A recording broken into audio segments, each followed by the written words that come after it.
Okay, guys, is this the beginning of the end? Some of the results from the listings that we analyzed on the last episode will shock you. Will it answer that question that this is the beginning of the end? Well, let's find out. This is Bid Nerds. The bidding starts now. Bid Nerds is your YouTube card game show. Oh, yeah. How do you like that clickbait for the beginning here? I tell you what, guys, we try to do positive thumbnails. Nobody watches. We do Nobody Sky cares. is falling and everybody watches. The big question tonight is the market collapsing? Is this the beginning of the end? There are some results that might make you think that. When we get to those in just a second, you're going to be shocked with some of the results. Hey, my name is John Polnik. This is Bid Nerds, the live Sunday night show. Thanks for hanging out. We are coming to you live from the Container Park in downtown Las Vegas. The Rami Studio in the Container Park, like I said, and my partner Michael Deeb over there coming to you from San Francisco. What's up, Michael Deeb? Oh, dude. So we had our little Cars and Cafe San Francisco this morning, and, it was a modest turnout, but JP, it was one of those, like, the sun was shining from the south and it was super foggy. So it was easily one of the prettiest shows we've done. And you'd be so proud of us, JP. We were like 90% air-cooled Porsches today. Like, it was really cool. There was an Alpha and an Aston and all air-cooled Porsches. Saw some old friends, had a great time. Thank you to Pacino. Thank you to Pacino Coffee Bar, Pacino Salagua, all those guys at Pacino that show up. Sean Manchester, my buddy, who helps me with the show. It was really fun. John, I heard your show was a huge success. Our buddy Patrick LeBeau was busting out, took the wraps off a Polar Silver 993, making you and I jealous. We're talking about it. Yeah. Congratulations, Patrick. How was your show, John? You got a record turnout? Huge turnout today at the Good Wolf 5-year anniversary. We do our show in front of the Good Wolf Lifestyle Co., and they are celebrating their being in business for 5 solid years. Everyone was coming up saying congratulations to me and happy anniversary. I'm like, it's not our anniversary. We've been doing Cars and Cafe for 7 years. In April, it might be 8. I'm not even sure. I got to actually check the original dates. I can't believe how long we've been doing it.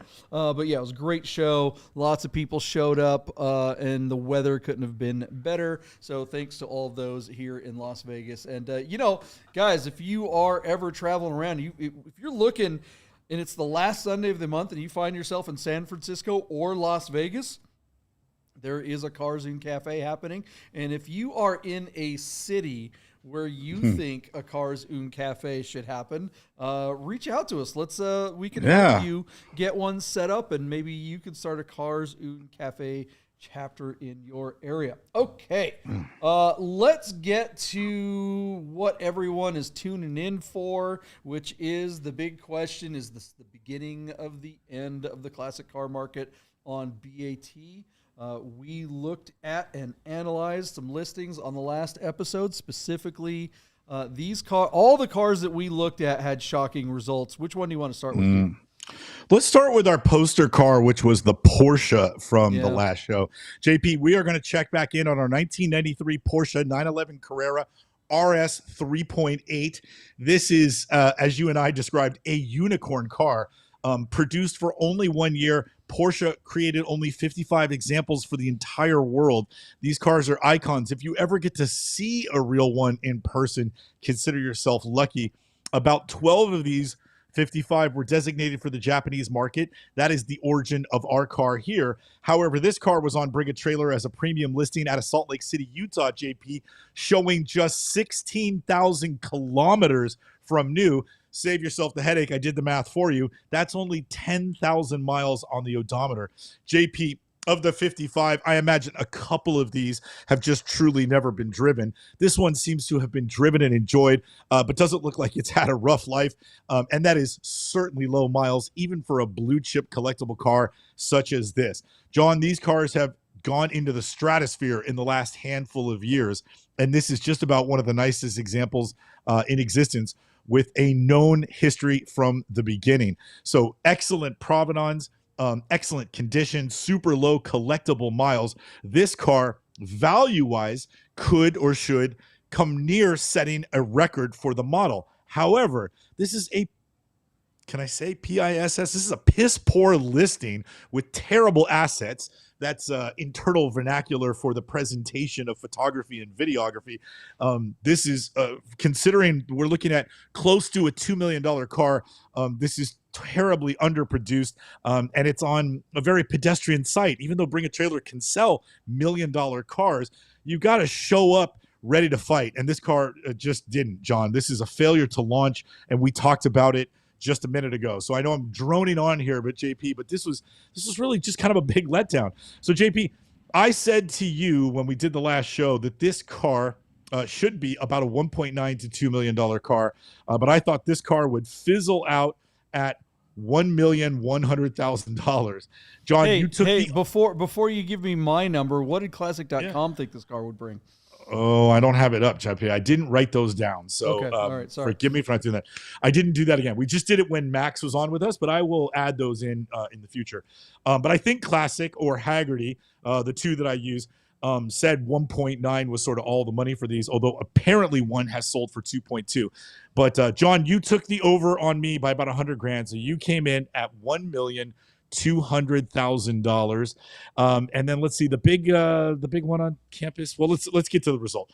Yeah. JP, our car hammered for just $1,090,000. So I missed, and apparently Byrne and I both missed a Yahtzee by about $10,000. JP, wow. Our car failed to sell at that number by 54 bids. So I'll immediately go back to the point you were making. Classic and everybody else thinks this is a $1.9 million car. I'm not sure if you agree with that in today's market. You could certainly make a lot of counter arguments as to why it might not bring that dollar today. But JP at 1.1, which is essentially $1,090,000, where it hammered, this is, at least on paper, that's like 50% of the value of the car. That is way off the market. So is it the beginning of the end? JP, I don't know that we can glean a lot from this result on Bring a Trailer. I think this car was poorly represented and brought sort of to the wrong audience. This car, in my opinion, as you were saying before the break, that this car should have held out for the next big live auction, which would be in Scottsdale, Arizona. Barrett Jackson does a big event there. RM Sotheby's has, I think, just a one-day auction. This would have been perfect in their, on their running across their block at a live auction with the whole country and some international clients in attendance. This car, I think, gets lost looking like a modified 964 on BAT. And these assets are not enough, despite the yellow, are not enough to grab the attention. So I think the owner did not do himself any favors. And now his VIN is burnt, JP. Now I don't think he can get 1.9 for this car because of this failure to sell. So JP, is it the beginning of the end? I don't know that we can tell. I think this car was misrepresented. It could be the beginning of the end, but this 1.9 versus $1,090,000, I think is a lot to do with the platform and not the car or the market. Yeah, if you wanted a data point to say that the end is nigh and that the sky is falling, this certainly seems like it. We know that cars.com or classics.com, forgive me, had this car valued at almost $2 million. The fact that this car couldn't even get halfway there or barely got halfway there and failed to sell. I'm going to say it right now, even at that number, I'm still kind of surprised it didn't sell. I feel like the person that's trying to sell a car like this should know better. I don't know how much the person paid for this car, the owner of this thing, but they probably paid $1.5 million, couple $1 million. Well, then again, actually, I have no idea because I don't recall if you mentioned how long the current owner has owned it. But somebody that owns a car like this knows what it's worth. They've done the research. They've looked around. This is a rare car. If you have this, you didn't accidentally buy it. It's not like you went down to the car dealership, bought yourself a classic 911 and then found out it was a rare one-of-one color combo or something like that. You're like, look at me. You knew what you had here. And I just got to think that the person that has this car knows that they should wait, that this isn't the right platform. People will spend $1 million, $2 million and up on things like singers on Bring a Trailer. But the true collector, the person who is looking at this car like a piece of art, like an art collector would, or an investor, the person that's looking at this car for the long-term value, those people are not paying attention right now, especially not to a live auction online. Those people are doing other things. We're going into a part of the season where they just don't care about cars like this anymore. And, you know, honestly, they want an experience. If I'm going to spend $2 million on a car, I want to do it somewhere like on RM Sotheby's in Amelia Island or someplace like that, where you're going to get wined and dined and have a great experience and have a great time. Just sitting in your office somewhere, you know, on a Friday morning, you know, wherever you live. That's not an experience. I don't want to spend $2 million by myself sitting around in Starbucks or something like, hey, everybody, I just spent $2 million on a car. Does anybody care? No, they don't. Whatever. Yeah, beautiful car. And boy, am I would love to own something like that. But it's just, yeah, I mean, all right, what do you guys think? Do you guys think that this car failing to sell and not even reaching half its appraised value means that it's the end of the market? Are people freaked out about the election? Are freaked out about possible wars in the Middle East? All these other crazy things that are going on? Are people just going, you know what? We need to just see if the dust clears here in a week or two, and then maybe we'll get back to buying cars. Let us know what you think in the comments below. The Nerd Herd has a thing or two to say about it. They're saying all good after the election. Oh, it's going to be fine. Nothing to see here. Nothing's Chris falling. Carbine's at Taylor Swift or Britney Spears or something like that. So is he? They're having a good time. I think they're at some kind of concert. Chris Carbine, sure. You go to a lot of concerts, my man. You go to more concerts than like a teenage girl. That's because he's dating, you know. He's got a girl. Okay. He's out on a date. That's probably what it is. He didn't go see Taylor Swift by himself. That would be creepy. You know, BD asks in the Nerd Herd, he says, has anyone else noticed that cars are being bid up really high immediately after they're listed on Bring a Trailer? Sort of like setting a reserve. Is this a new trend? Because typically we don't see that. Usually with Porsches, they get bid up to about half somewhere in the cycle, and then the last day they usually tend to double. But if you guys have seen that, if you guys could show me examples, let me know. My car, that you have one, yeah. My Turbo S got bid up immediately. I was shocked. Within like an hour, it was up to 65. Yeah, well, we'll get to your car in a little bit, Deeb, but so you've had some personal experience with that. Yeah, that is right on. All right, is this the beginning of the end? Let's see what other cars we have that we looked at on the last episode, see if we can help answer that question. What else we got? All right, JP, we are going to circle back to our 1994 BMW 850 CSi with a 6-speed manual. Our car out of Santa Rosa, California is an alumni listing on Bring a Trailer. Silver 850 V12 rear wheel drive manual with M goodies like brakes and wheels and suspension and sport seats and aero kit. These cars, JP, are having a moment. This particular car, as an alumni listing, the current owner bought the car in June of 2023. At that time, showing about I think it's 80,000 miles now. So I think it was 79,000 miles. Basically a little over a year ago. He paid $115,000 for the car at that time last summer. JP, I thought that the car would struggle to break 100 this time around. So my bid came in at $98,000. You did not agree with me that a car like this was having a moment, and thought that cars of this nature, especially these big luxury 12-cylinder cars that aren't even current soft cars. These are from yesteryear, being a 1994. This is essentially, JP, a 30-year-old car. So your bid was almost 20 grand under mine. JP, your bid was $80,000. I hate to say it, buddy, but there's gonna be a little bit of crow on your plate to eat for the next show. John, our car sold for $130,500. How you like me now? Nobody in the Nerd Herd was anywhere near that. Everybody agreed with you. 81, 85, 87, 87, 88, 89, 100, 102, and 108. So Randy's the closest at 108. He basically beat me by 10 grand, but even he's off by $22,000. So John, Um, Newsflash, you heard it here first.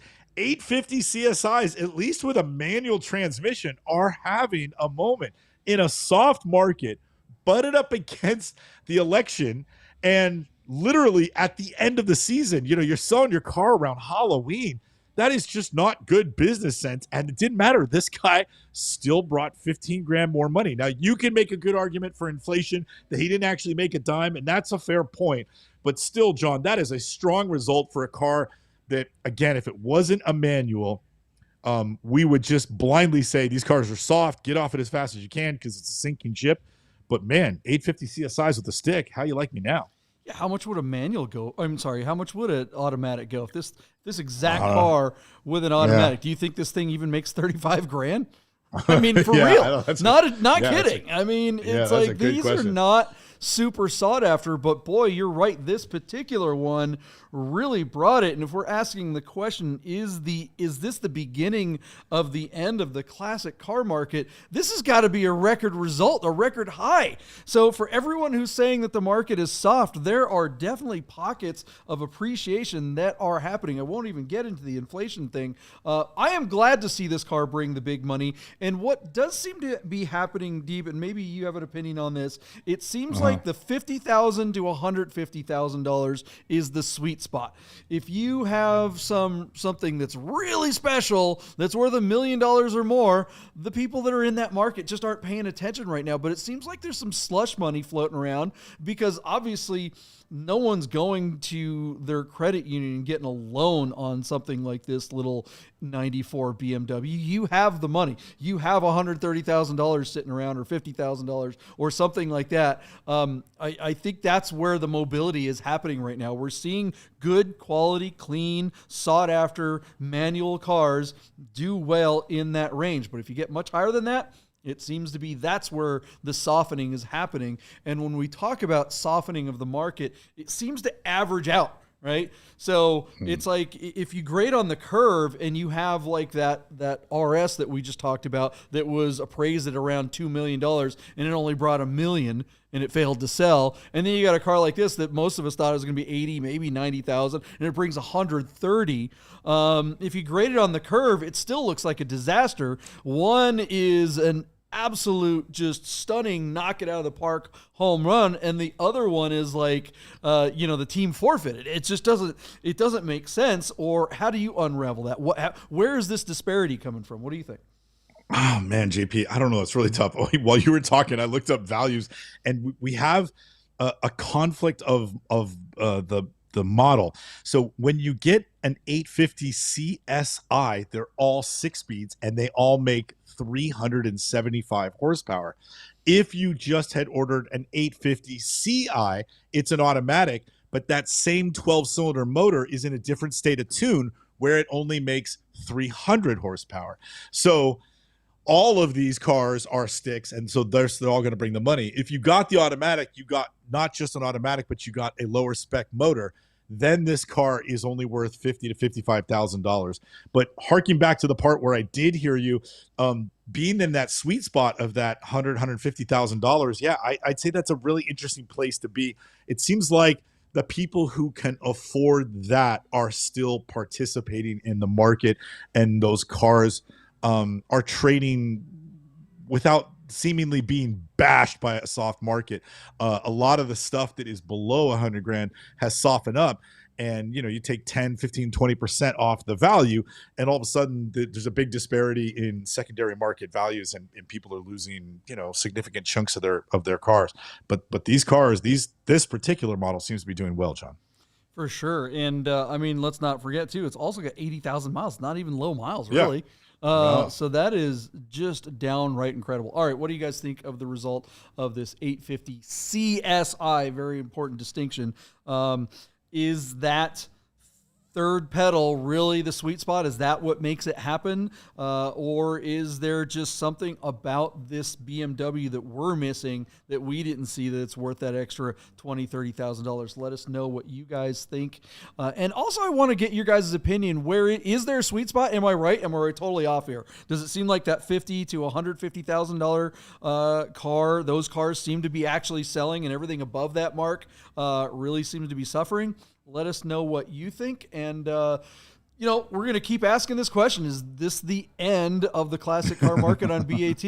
There's another listing that we made a prediction on the last episode. What was that? Let's take a look at that one. All right, JP, our buddy Sahan, who hung out with me today. Sahan and Sam came over and spent the Cars and Cafe with us, and then we all went to brunch afterwards. So it was great to hang out with our good friend, the Persian Pillow. Sahan selected this 1970 Nissan Skyline 2000 GT. Couple of significant things, JP. It's had a motor swap to an L28 inline 6 that is built by, what's his name? It's written on the motor. There you go. Bob Sharp Racing. Sorry, Hanso. Yeah, so by all accounts, JP, this is probably a 250 to 300 horsepower block in here. And oh, by the way, JP, in this car's history, it spent some time in Dubai where it was treated to a complete and beautifully executed left-hand drive conversion. All Nissan Skylines were built for the domestic Japanese market. They're all right-hand drives. This is just about the only one that I've ever seen that is a true left-hand drive, and it's got a hot motor and a great stance, and it looks like it's in excellent condition, and it's on a title here in the United States. JP, this car is titled out of Montana, but you could have this left-hand drive in your driveway next week if you get off your wallet. So Sahan picked the car. We reviewed it, and then I predicted, because it was right around 50 grand, I predicted that this was a six-figure car. And JP, I basically said, I think this car is going to double in value, and I gave you my bid of $110,000. John, you took the under by a lot at $90,000. And then I called out Sahan, who was watching the show and in the chats, and I wanted to make sure Sahan bid on this thing because he picked it. And much to my surprise, Sahan went $92,000. He also did not think it would break 100 grand, which I'm surprised. And most of the herd is there too. Burnt and I are the only ones that predicted this car would go over 100. Burnt was at 105. JP, our car hammered for $109,000 where it sold on 68 bids. So you get a second helping of crow. Man, the end is supposed to be here. JP, we like, with the exception of that Carrera 3.8, that RS 3.8, that 964 special car, which again is a really rare hyper collector car. But this like 850 CSi and this Skyline with left-hand drive, those cars did better than, I mean, even I'll admit, they did better than we thought. They were strong. What's going, are we in, are we out? Is it falling? Is it floating? What's happening, man? Talk to me, JP. I don't know. Are people just looking for some fun? Are they looking for an escape? I mean, why are so many of us into cars in the first place? It's to drive these damn things, right? I mean, I want to get behind the wheel of this car and go drive it somewhere. It seems like the people that are looking at cars as investments are realizing that, you know what? Cars don't make good investments. Generally, that's not why you should be buying a car. If you're going to buy a cool collector car, it's because that's something that you actually want and want to enjoy. And these guys that are going, oh, I've got to hedge the dollar for inflation. I'm going to get some crypto, or I'm going to buy gold. I mean, we've seen gold on a rip and stuff like that. These guys that are trying to hedge their money a little bit on solid assets, I just don't think they're looking at cars anymore like they were a couple of years ago. So the people that are out there that do have some excess cash are just looking like going, you know what? I just want to put my money somewhere where, you know, Bank of America might go out of business tomorrow. Right? Yeah. I mean, it might be gone. I could have my $100,000 sitting in my 401k or my mutual fund or something like that, and it could just disappear like this, like at the blink of a second. But this Skyline will still be in my garage, and I could still drive it around during the apocalypse. So yeah. I just think that there's people that are just going, all right, enough already. I'm going to go ahead and try to have a little joy in my life, and who can blame them with everything going on? This particular car, I'm glad to see it brought the big money. This car doesn't speak to me because I think I mentioned on the last episode, I've never paid attention to any version of the Skyline because they all have what would it be, the left-hand drive, and that's just not something that interests me at all. This car is cool that it has, or not the left-hand drive, they're usually right-hand drive. Inverse. This one, this one does have the left-hand drive, but that was a mod, right? But there's no nostalgia for this car to me. I never Right. I never wanted one when I was younger, so now I just don't want one now, but I could certainly see why someone would. And what a beautiful car, and congrats to the new owner and the seller for doing so well. Well sold. Hard to say that this is the end of the classic car market on Bring a Trailer with these results, even though that Porsche RS was so wildly off. I think we've pretty much cranked the screws and figured out why that one didn't make it. It wasn't because of the market. That car was just poorly represented and not on the right platform. But we are not done asking this question. We are not done trying to figure out the answer.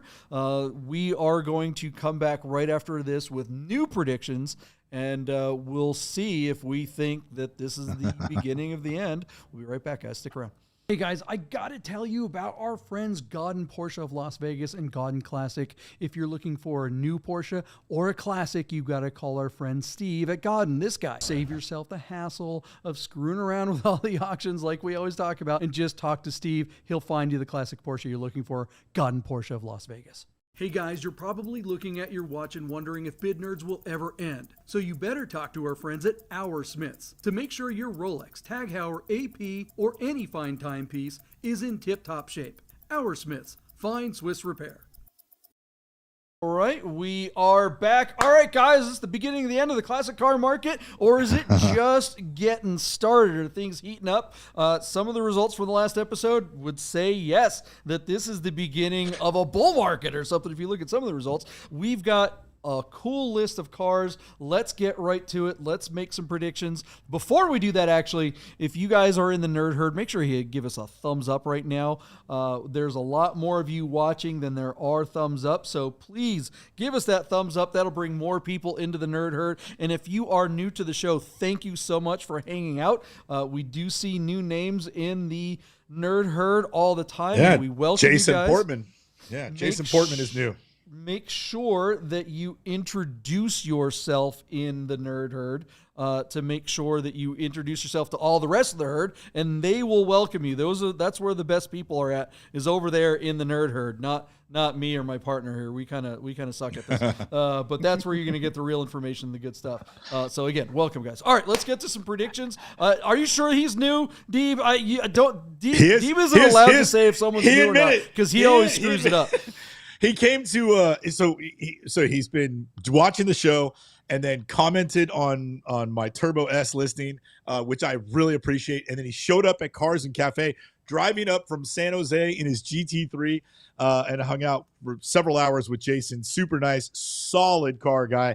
And so tonight was going to be, he promised tonight would be the first night he would watch the show live, and then he would have a handle and comment. So welcome, Jason. It's his first time commenting, so everybody say hi to Jason Portman. He is a new official dyed-in-the-wool member of the nerd herd, and a super nice guy. If you ever get a chance to really talk with him, he knows his stuff. It's fantastic. All right, what's the first car on our list? All right, JP, our poster child tonight is a super cool car. You've owned stuff like this. You've owned 993s, and we were just mentioning Patrick LeBeau got a Polar silver car. But on Bring a Trailer right now is a 1998 Porsche 911 Carrera S Coupe with a 6-speed manual that has just 3,600 miles from new. Our car is on Bring a Trailer, listed out of Nashville, Tennessee. It is a domestic car. This is not a ZZZ VIN from overseas. It's a U.S. car. Guards red with black interior. But JP, it's not just a two-wheel drive manual S coupe with like no miles on it. But JP, this car is kitted out. Check it out. So motor sound package, so the exhaust is going to sound good. Limited slip differential, which is paired with ABD, the automatic braking differential. And John, it's got the hardback sports seats on the left and the right, hi-fi sound system, cruise control, and no badging on the rear. Whoever ordered this car is a man or woman after my own heart. If I were ordering one today, JP, it would be eerily similar. And to finish it off, JP, and I tell me if you've ever seen a C2S on 17-inch Cup 2s versus the turbo twists. I dig it. I know it probably not for everybody. This, for all we know, JP, this might be the only one ever made that wasn't on 18s. But I kind of prefer 993s on these wheels, even if it's the wide body. So I love the way this car is done. The photos are taken indoors, so don't mistake them for good photos. I don't think this is excellent or good photography, but it is honest with the lighting, and you can see the car is immaculately clean. JP, at the bottom of the bucket of files, they put the car up on a lift, and it is still covered in factory Cosmoline. JP, I'm not taking a risk here. This is as close to as brand new C2S as you can buy. It's on Bring a Trailer. And it's got honest interior photos. I think this car is set to move the needle, move the bar. I think this is going to be a stunningly high result, and justifiably so because of the condition of the car and because of the way it was optioned. Guards Red, somebody said to me the other day, I think Guards Red is coming back. It's having a moment. I think Max said that when we were on with him.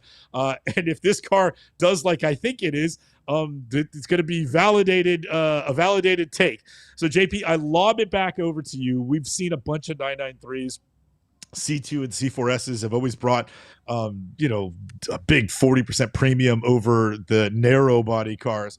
But I don't remember ever seeing one this well equipped with like delivery miles practically. Jesus, under 4,000 miles. This thing is like new, and it truly is based on the condition of the car. I think this one is going to go over the moon no matter what the market, no matter the election, yada, yada, yada. I think this thing's going to crush. What do you think, JP? When you look at a car like this, I know it breaks our heart that nobody's going to ever drive this thing.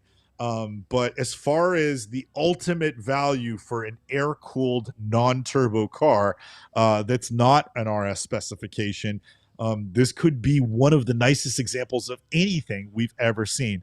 Are you as strong about what this car could bring potentially as I am, or do you see it a different way?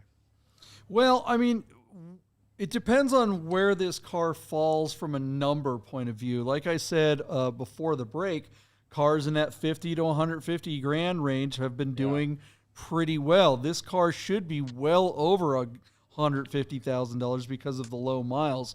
And this is a collector car. Unfortunately, we're just not going to see this car on a back road getting ripped around like it deserves to be. And honestly, if you buy this car to drive it, just factor in $25,000 at least for maintenance, because this car, I mean, the secondary air intake, the rear main seal, there's just, the list is a mile long of the things. If you drive this, if you started driving this thing regularly right now, all those things all the maintenance that needed to happen over the last 30 years, it's going to need it in the next 10,000 miles, if not sooner. Look, in this era, that's the one downside of these mid to late 90s, well, all the 90s Porsches really, is that you had all these emissions regulations and things they were adding a lot of technology to these cars that's great, but it's technology that wasn't really figured out yet,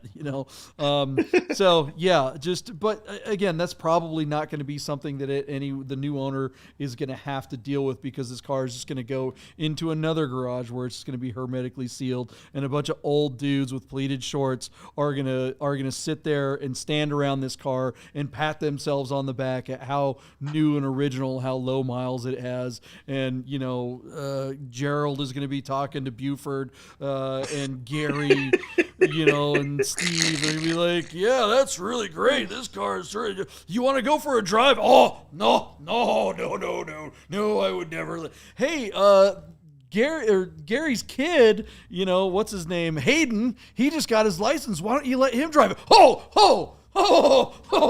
mean, the idea of driving this car for the next owner will give that person a stroke. Maybe that's what needs to happen, because we need a generation of owners that buy stuff like this and realize that, we're probably not going to be allowed to drive this stuff in 10 years. So you may as well drive the living piss out of it now while you still can, because why are you saving low miles for in 20 years or 10 years? You won't be able to drive one of these at all. All right, let's get to the value. What do we think this car is going to bring?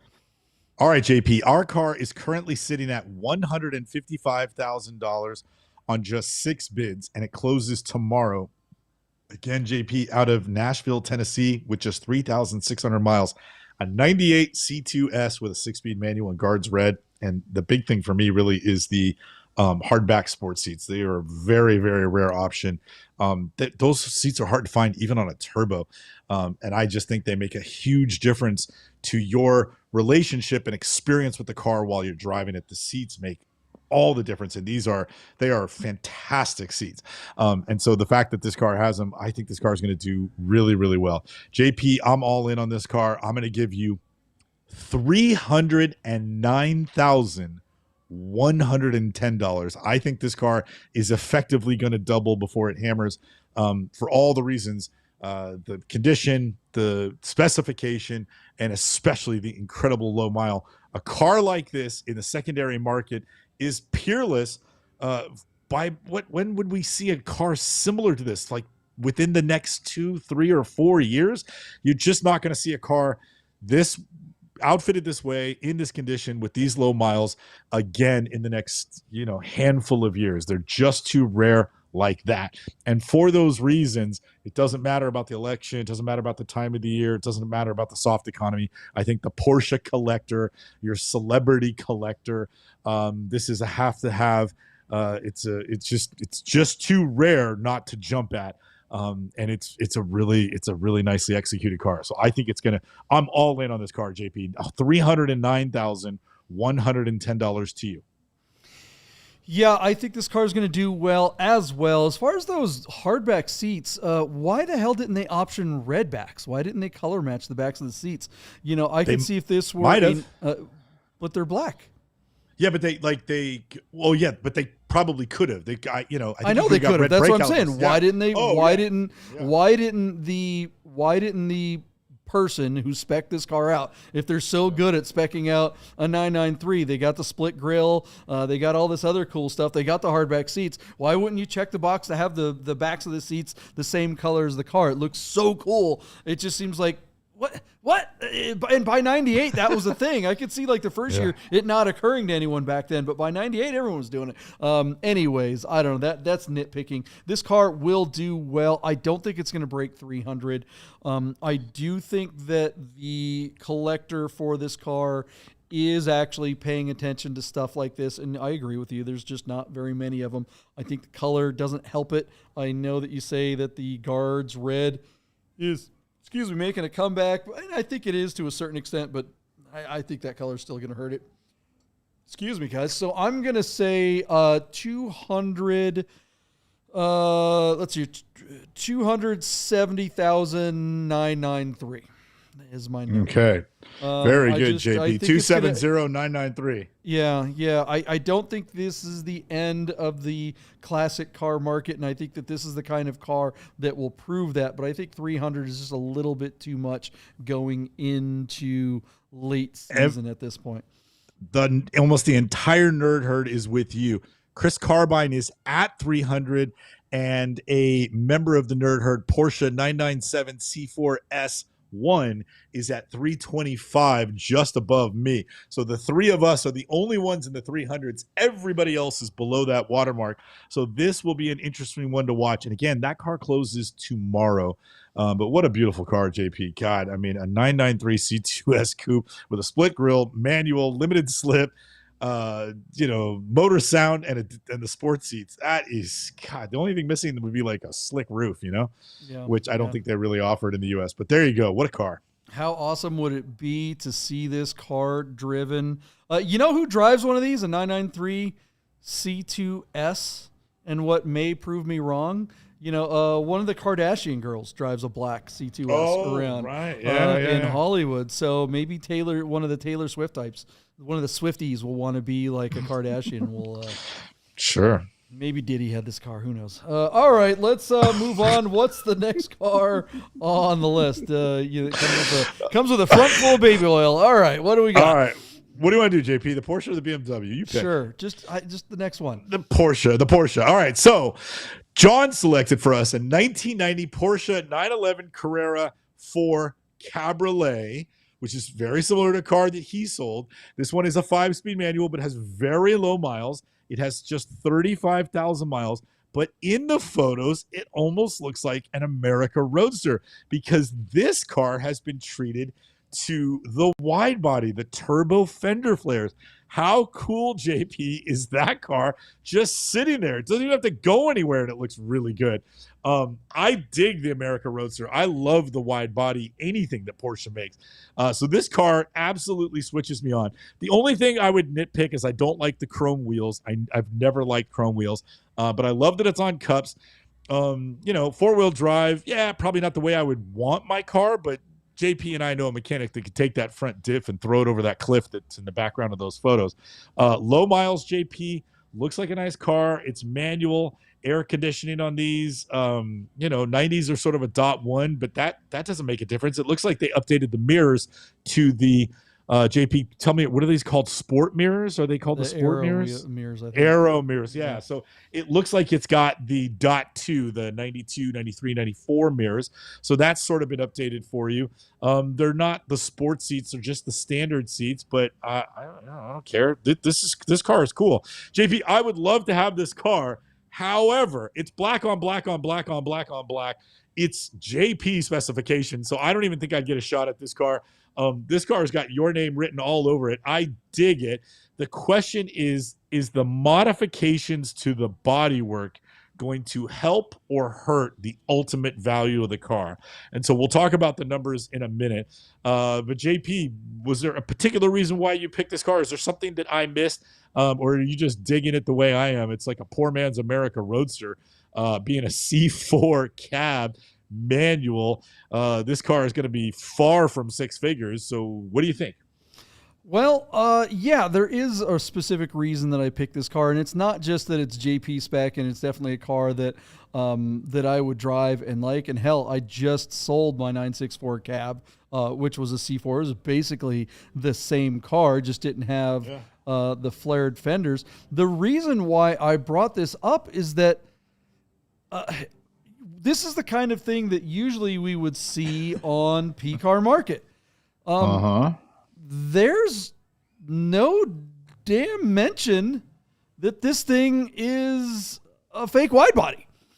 It doesn't say anywhere in this ad. Maybe I missed it. If they did, it's buried, right? I mean, like, you got to look in the comments where people are asking the question, are they steel flares or fiberglass, or what kind of flares are on there? If this is absolutely P-Car Market type nonsense. I do like the car. I think it's great. It's cool, whatever, but that's not really why I picked it. I picked it because I'm just shocked that BAT wouldn't lead with that. Right? It's modified. One thing to not say that, okay, this is not a California Roadster, but to be in there really just like in the first paragraph right up front, these have aftermarket wide body fenders, or even if they are OEM fenders, they were put on after the car was built. These are not factory. This is not a factory wide body car. And that's just weird.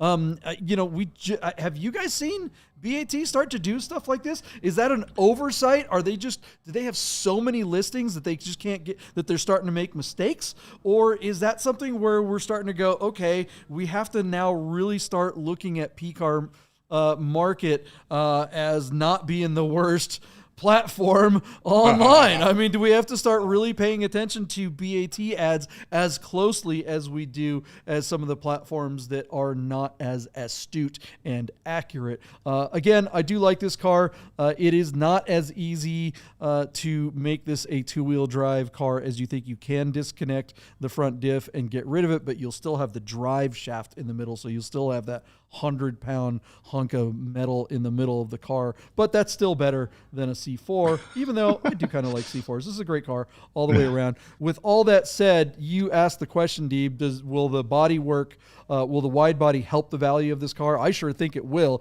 It's really just a matter of how much. What do you think this car will bring, Michael Deeb?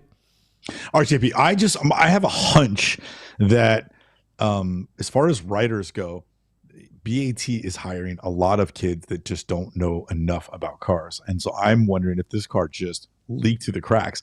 Like, I have a sneaky suspicion whoever wrote this car, the fact that they didn't mention it, my knee-jerk reaction is that the kid that wrote this didn't realize that it wasn't, those aren't factory fenders, that didn't come from the factory that way. And the seller had to do it in the comments, but the seller's first comment is, 8 comments deep before he gets to chime in. And that's not good. And Wobb's a good seller, reputable seller with good cars. We've covered a lot of this seller's cars. But they had to mention that that a previous owner decided that Porsche is not the only one that gets to put wide fenders on the car, and they did it themselves. So pretty cool. But yeah, very interesting that BAT didn't lead with that, John, and that is interesting. JP, the ultimate value, for a fair C4 cab is around $55,000. But this car has low miles. It's an attractive colorway, and it looks like the fender flares and the spacers were done correctly. It looks to be in nice condition, and yeah, it's currently sitting at $40,000. That comes to us by way of just 4 bids, but it's got 2 days left to go. John, I think this car is going to essentially double in value, and so I think this car should bring about $80,000. So my bid is going to be $80,000 to you, and I will say this: if this was a black on black manual 2-wheel drive America Roadster in very good condition with just 35,000 miles, this would be a $135,000 car. So at 80 grand, this winds up being a pretty decent value. So JP, do you think it'll reach 80, or do you think it's going to stall out somewhere below that number? Yeah, that's tough. I don't think it can make that much. I mean, the chrome wheels, it's kind of like the kids now are wearing white sneakers with white socks again. So now we've gotten to a point where the PCA old guys who have been wearing Brooks sneakers with white knee-high socks and never stops, they're now hip again, and they're like, oh, hey, look at me, look how cool I am. And the kids are wearing their polo shirts with a button to the top.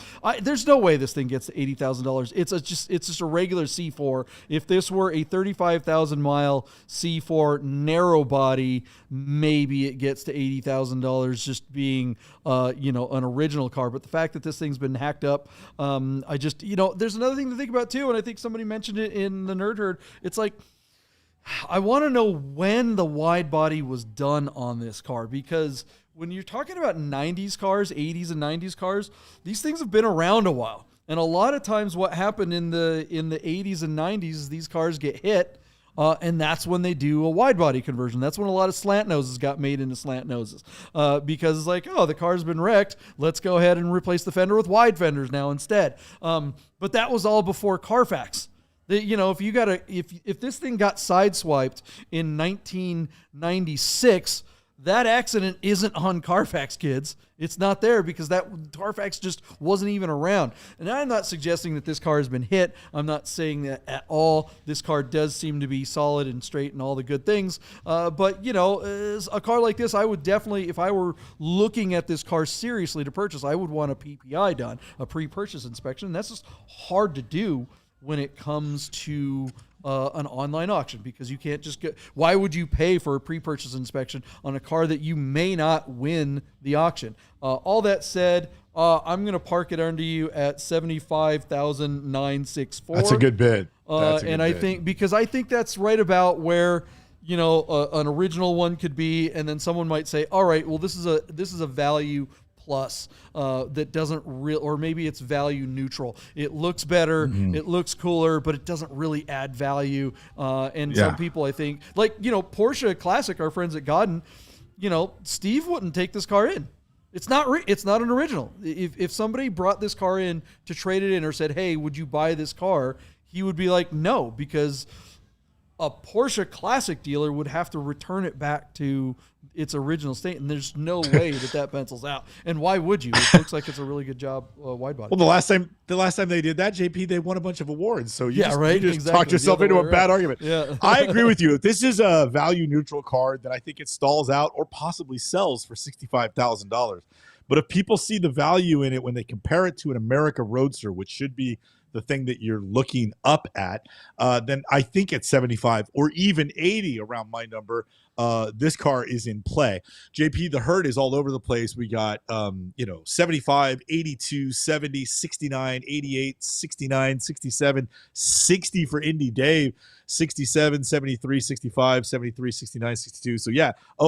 Ace Pilot at 56. He thinks it's all done.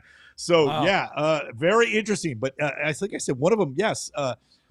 Tom is at 88. So I mean, so that's $56,000 to $90,000. That's a pretty big I spread. mean, This guys, will this be is an a interesting low result. mileage car too. If Yeah, this were very low car. 89,000 mile car or 110,000 mile car, then it'd be like, yeah, 50 or 60 or something like that. But at the end of the day, this is still a 35,000 mile 964. Even though it's a drop top, it's still these are sought after cars. Anyways, let us know what you guys think. And what do you think of that listing? What do you think of BAT not disclosing right out of the gate? Do you think that was a mistake? Shady. Do you think they did it on purpose? Do you think they're just?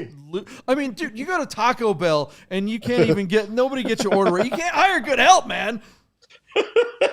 All these kids, they want to be influencers and they can't even write about a 964 correctly. Jeez, Louise, they F you in the drive-thru. They do. Remember All right, that? what else we got? Is this the end of the classic car market? I don't think so. But maybe when we see the results of this car, we might think that it is. We've got more cars to predict. What's the next one?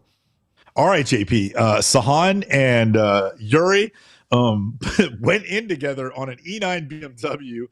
Actually, it might be younger. I think theirs is like a 6 Series, so it might be a slightly different platform. But they're into these cars. They picked for us this gorgeous car that's on Bring a Trailer. Feast your eyes, ladies and gentlemen, in case you haven't noticed this one yourself. It's a 1972 BMW 3.0 CSi with a 5-speed manual as an alumni listing on Bring a Trailer. This car is gold. And Yuri in the text message said, well, it's too gold for me. But Sahan, who's Persian, by the way, and that is a racist remark. That was meant to be racist, loves this thing. He's like, oh, it's perfect. It's so gold. He loves it.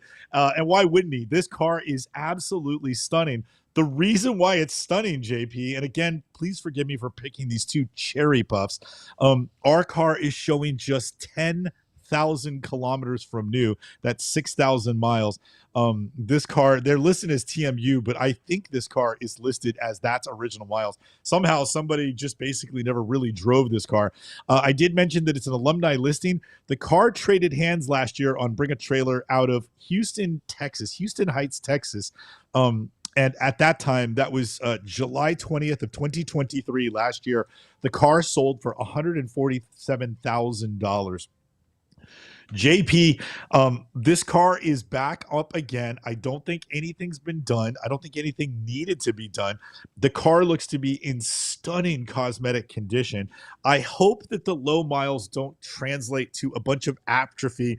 If this is a car that's truly just sitting all of its life and not being taken out like once a month to go to a car show or something, then mechanically this car, very similar to all the reasons you validated that if you wanted to drive that beautiful low mileage 993 C2S, it could be the same thing here, that just because it looks like it's in excellent cosmetic condition, that doesn't mean that you don't need to literally overhaul all the systems. You could have to put to fuel filter and fuel pump and oil filter, and it needs the brakes bled, and you got to go through drop the oil in the diff and all this other stuff. This could take a lot to get going if you truly intend to drive it. But if you're just speculating on the market or collecting, and I do think this platform for BMW is also very strong. The BMW coupes, JP, seem to be having their time in the sun. This car could truly bring the owner more than he spent on the car last year. And whoever pays more could still be buying it, right? Because these cars seem to be on the move. So JP, this car would have come with 14-inch Italian Cromodoro wheels. It looks like somebody updated the wheels to this sort of Alpina design, this multi-spoke design. I dig it. I think the wheels enhance the look of the car. And I love the colorway because it's just so unusual, and the cosmetic condition is over the top. So Yuri and Sahan picked a winner. I think this car actually is going to do well. And so we keep talking, is the end here? It looks like the end is being pushed out until next year. A lot of great cars in the market, and it looks like the tea leaves are showing well for these cars. JP, would you agree? Yeah, I mean, a lot of folks, a lot of the nerd herders already mentioned what I was the first thing I thought was like, I'd way rather have this car than that 850 CSi that we talked about before the break. I mean, the question is it still, well, I mean, not by much. If it sells, that's the big question, right? If this car sold for, what was it, 147 a couple of years ago? Last time.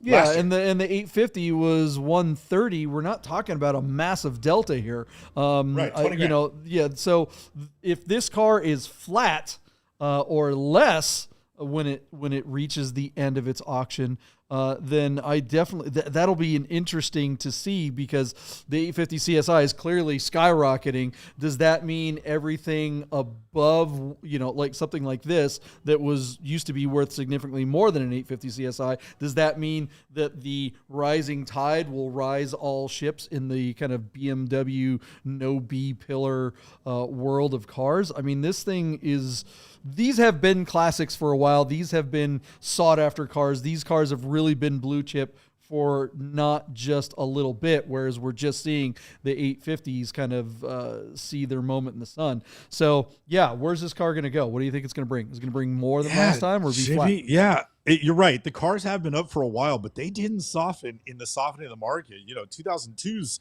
I haven't tanked, but they've come back to earth. But these cars continued to stay strong, and the really nice ones bring really interesting money. Again, last year, this car, as a Euro-specific car, this car was not an original American market car, brought $147,000. Currently, John, our car is sitting at $61,000. That comes to us by 12 bids, and it closes tomorrow. So the tea leaves would tell you it's going to stall out at 120. But I just think this car is a little bit too special, and I think the model is too strong. Despite being only half of where I think it's going to park, JP, I think this car is going to bring what it brought last time. So I'm just going to give you the flat bid of $150,000 and say that this guy gets off of it for even money, or maybe a couple of dollars in the bank. But I don't know if it's going to go to 200. It could, but it's got a long ways to go. So, it'll be interesting. I'm very curious to see what this one lies at. But my knee-jerk reaction is that car's still worth what he paid for it. So I'm going to give you 150. JP, what's your bid? Oh, man. This is a tough one, because I think what we're seeing here with the values of a lot of these cars are... the 80s and 90s, the young timer cars are really kind of where the most action is happening. This car doesn't fit that. This car is a 70s car. So does this car, does the guy that wants this car, is he paying attention to this? I think we're seeing the 850s, the 850 CSIs jump up because the guy that wanted that car when he was 20 now has the money. The guy that wanted this car when he was 20 has retired and probably needs his money and is going, geez, is the end of the world coming? I'm being hyperbolic here, but I don't think this car is going to appreciate. I think this car is going to be flat. I think your number's very good, but I'm going to park it under you and say 140. So I think our delta is kind of just about the same one way or the other there. And just say that, I think the rising stars are the 80s and 90s cars. There's an exception. We look at that Skyline. I mean, that thing brought way more than we thought it was, and that's definitely not an 80s car. But I think that those Japanese JDM special things, like something like a Skyline, I think a lot of guys back in the 90s, guys that were teenagers and in their 20s, in the 90s, and they wanted a modern Skyline, were also aware of the old Skylines and were like, oh, that's such a cool car, because they saw it in anime and all the other stuff, right? Whereas these older CSIs, I just don't think that there's a lot of young guys that are going, this just isn't, like, if somebody was into E30 M3s and stuff like that back in the 80s and 90s, I just don't think this car was on the radar, because this was a 70s style car, and that was the car your dad had. But I don't know. That's me. What do you guys think? Let us know in the comments. We've got big numbers for the car. Yeah, big numbers for the car. It's true. That's it, guys. We are done. Thanks so much for hanging out. That's a Bid Nerds. We're going to try to get this in under an hour. It's a little little better for the algorithm. Make sure you hit that like and subscribe button, and we will see you guys Wednesday night. Bye-bye. Good night. Thank you. Hey, guys, I got to tell you about our friends Godden Porsche of Las Vegas and Godden Classic. If you're looking for a new Porsche or a classic, you got to call our friend Steve at Godden. This guy. Save yourself the hassle of screwing around with all the auctions like we always talk about, and just talk to Steve. He'll find you the classic Porsche you're looking for. Godden Porsche of Las Vegas.